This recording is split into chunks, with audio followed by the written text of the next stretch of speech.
Reavivados por su palabra es una pausa diaria para meditar en las Sagradas Escrituras. Un capítulo de la Biblia cada día hasta completar la lectura de toda la Biblia. Hoy nos vamos a concentrar en Josué capítulo 19, pero antes vamos a pedir la bendición de Dios. Querido Dios, con la Biblia en mis manos, quiero pedir que tus manos sean sobre la vida de cada uno de nosotros para bendecirnos y también para ayudarnos a entender el mensaje de tu palabra. Te lo pido y agradezco en el nombre de Jesús. Amén.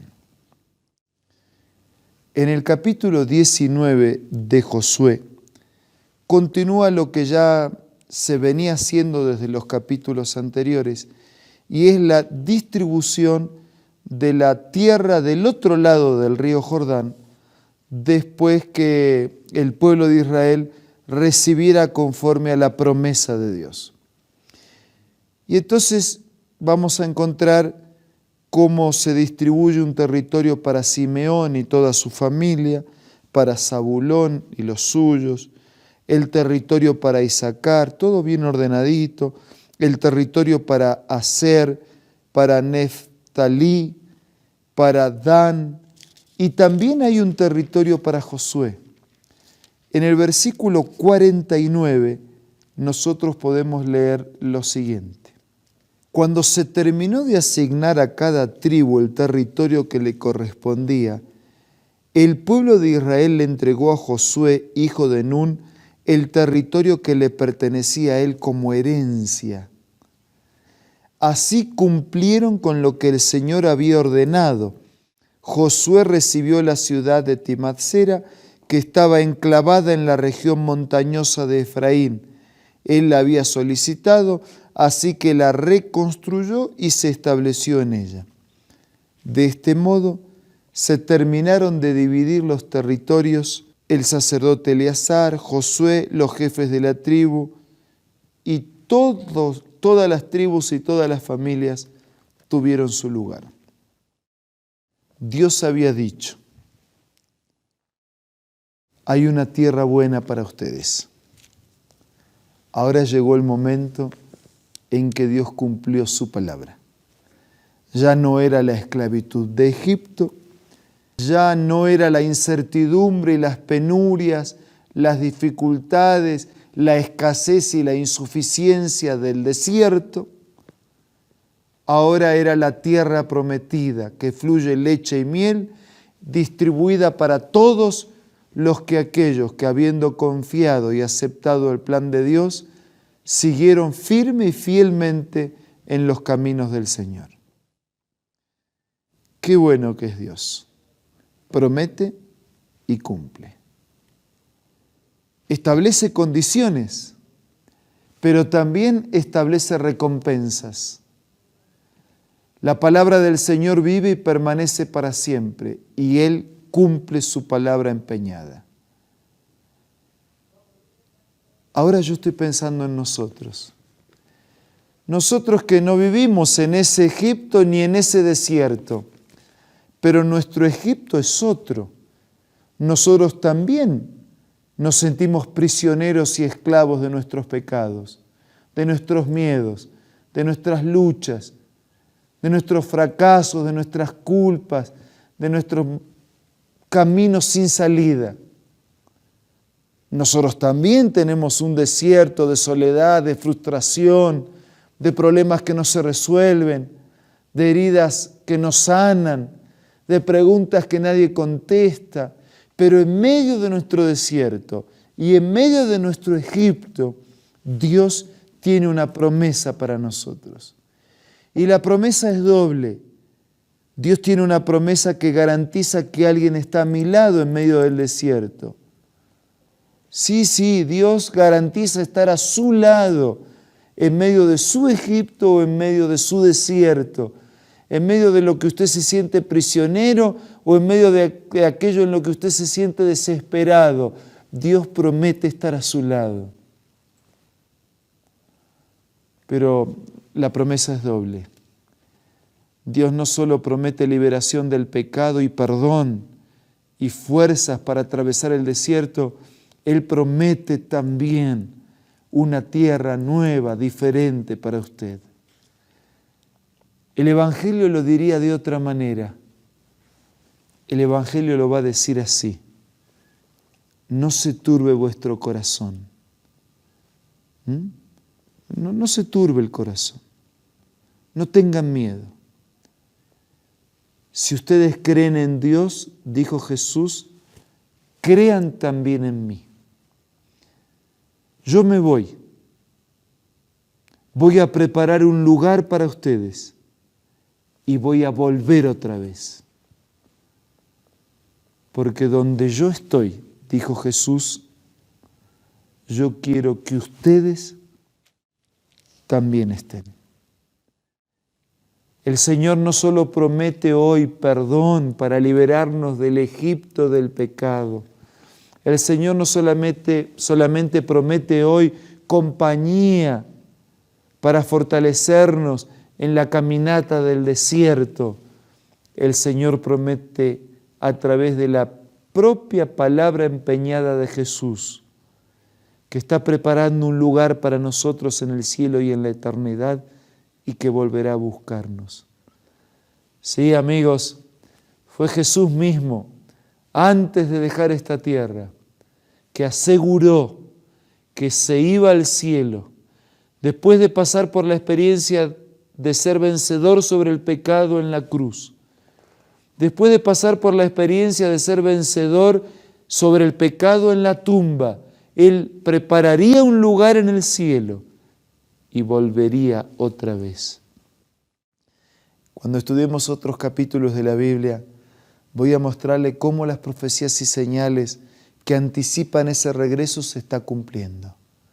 Pero hoy lo voy a decir de una manera simple.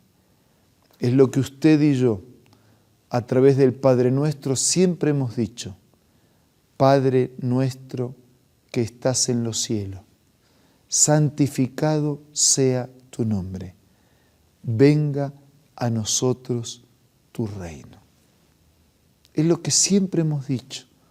A través de la plegaria le pedimos a Dios que venga a nosotros el reino de Dios. Y alégrese, amigo. Según la Biblia, el reino de Dios está muy pronto. El regreso de Jesús está muy cercano. Usted y yo podemos preparar nuestra vida, terminar nuestra caminata del desierto y recibir en la distribución de la eternidad un lugar, un espacio, una casa y una vida para siempre. Alégrese. Estas son las buenas nuevas de la Biblia. Estudie la Biblia. Y si usted no tiene una Biblia en su casa, yo conozco personas cuya vocación de servicio es hacer llegar gratuitamente la Biblia a las personas. De manera tal que si usted no tiene y quiere tener, entre en contacto con nosotros para que podamos hacerle llegar una Biblia. Y si tiene, lea, estudie, use la Biblia como preparación para ser parte del reino de Dios. Ahora, déjeme orar. Y después de mi oración, ore usted también, en silencio, allí donde estás. Dile a Dios que aceptas su promesa y que te vas a preparar para vivir con Él la eternidad. Estamos con el pastor Bruno Razo y nos alegra compartir con él y también recibir los consejos que nos trae cada día. Un gusto saludarte, estar contigo, Pastor Eber, también estar con todos nuestros amigos, compartir esta mesa pequeña, pero que está sostenida, ¿no?, por el mensaje de la palabra, por el mensaje de Dios para nuestra vida. Y es un privilegio para nosotros y para mí poder estar con el pastor Eber Piñeiro, pastor y doctor en teología, rector de la Universidad Adventista de Bolivia, para compartir no simplemente desde una función o desde un título académico, sino para compartir desde el corazón la seguridad de las promesas de Dios que extraemos a través de la Biblia, a través de los escritos de Elena de White, tomando la declaración de la Escritura, de la Biblia, que dice que cuando podemos creer en Dios estamos seguros, y si creemos en sus profetas seremos prosperados. Y por eso todos los días buscamos esa seguridad y esa prosperidad que solo la palabra de Dios puede proveer para cada uno de nosotros. Hoy nos detenemos en Josué capítulo 19. Así es, pastor. Josué capítulo 19 trata un tema que pienso que trae una lección muy grande para todos los cristianos. Pero antes de plantearle la pregunta, me gustó mucho algo que dijo. Nos sentamos en torno a esta mesa pequeña, pero que tiene una importancia grande, ¿no? Yo pensaba, realmente el tamaño de esta mesa es inversamente proporcional a la importancia que tiene en base a que tenemos en primer lugar las Sagradas Escrituras y en segundo lugar el consejo, ¿no?, inspirado en los libros del Espíritu de Profecía, ¿no? Realmente lo que está contenido aquí, que es la base de nuestro diálogo, realmente hace que esta conversación tenga validez, ¿no? Una validez moral, una validez actual para nuestra vida. Claro, y yo lo digo porque ni la mesa ni nosotros somos grandes, somos pequeños, insignificantes, y la mesa simplemente nos sirve para sostener, ¿no? Ajá. Y nosotros simplemente servimos para retransmitir lo que ha llegado a nuestra vida. Claro. Así que la importancia de este momento está dada precisamente en compartir con fidelidad el mensaje de la palabra, que no es otra cosa que el mensaje del Señor. Qué bueno, pastor. Y realmente ahora, con esa indicación tan importante, capítulo 19 de Josué nos está mostrando que la repartición de la tierra se había terminado. La mayoría de las tribus estaban asentadas en su territorio, prácticamente, e incluso la mayor parte del territorio ya había sido conquistada. Cada tribu tenía una parte que tenía que terminar de conquistar, ¿no? Pero en forma general, las tribus ya habían recibido su herencia. Y ahora, Josué, que también había recibido la promesa, al igual que Caleb, la otra vez, hace unos días hablamos sobre Caleb, y que él también había recibido la herencia por una promesa que Moisés les hizo, que los únicos dos que llegarían a pisar tierra prometida eran ellos, ¿no? Josué y Caleb. Y se le había prometido que él recibiría también heredad. Es interesante cómo es que el líder espera que todos reciban su parte y entonces él recién dice, bueno, ¿no? ¿Se acuerdan? El líder pudo haber dicho, mire, yo voy a recibir primero y ustedes después, pero hizo al revés. Una cosa interesante. ¿Cómo reveló Josué su carácter desinteresado? Yo voy a compartir una declaración de Elena de White y después voy a compartir un mensaje de Jesús que ilustra y que nos permite encontrar una respuesta a tu pregunta. Y después que acabaron de repartir la tierra, y cuando ya todas las tribus habían recibido la heredad que les tocara, Josué presentó su derecho. A él como a Caleb se le había prometido una herencia especial. No pidió, sin embargo, una provincia grande, sino una sola ciudad.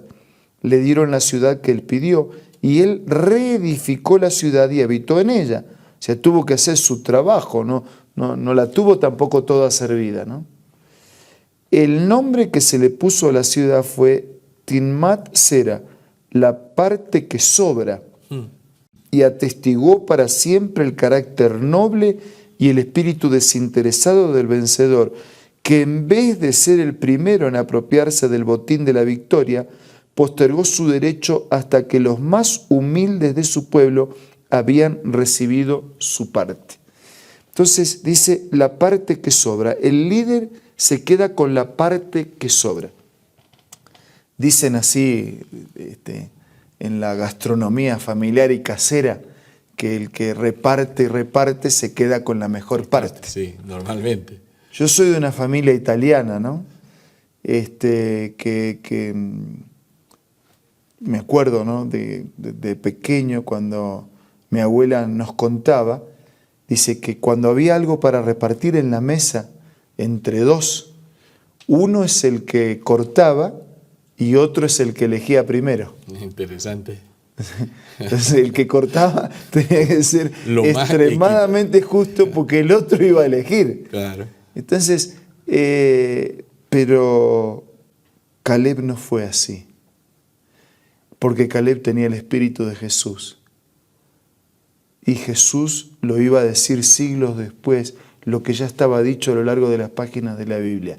Allá afuera, en los reinos de este mundo, es así. Claro. En Egipto, en Asiria, en Roma, es así.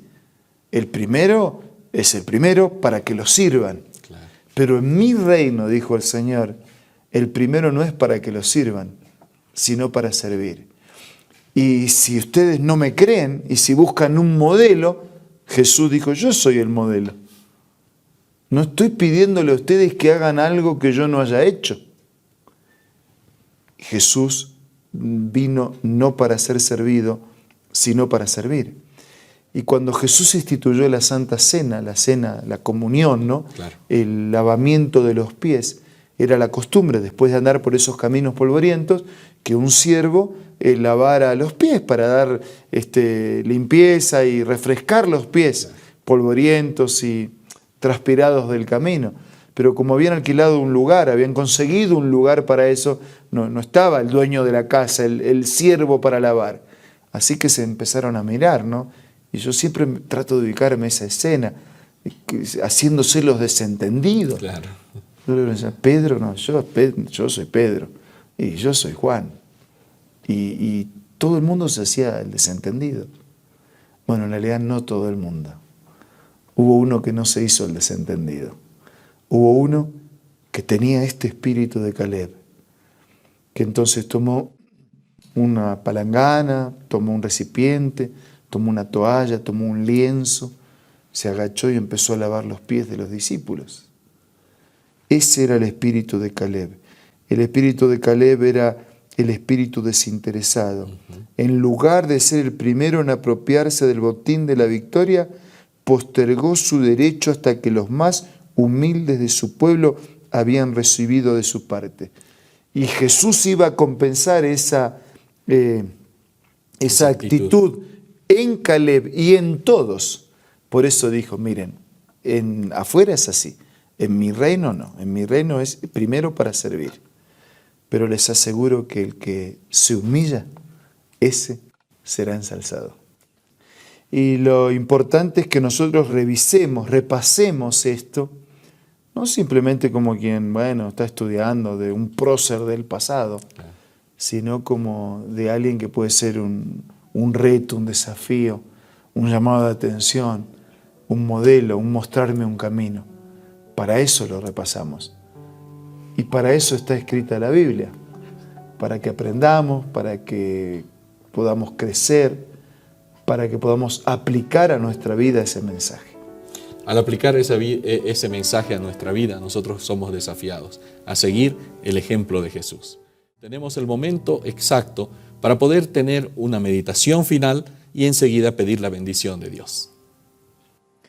Que el espíritu de Caleb, que el espíritu de Jesús, que el espíritu desinteresado de todo hijo de Dios pueda realmente impregnarse en la vida de todos nosotros. Y que como resultado de esa disposición podamos también recibir lo que necesitamos para vivir en plenitud. Ahora vamos a orar. Querido Dios, ayúdanos a reordenar nuestra escala de prioridades. Amén. A poner primero lo que debe estar primero y a estar seguros que suplirás todas nuestras necesidades. Bendice a nuestros amigos y hermanos, te lo pido, te lo agradezco, en el nombre de Jesús. Amén.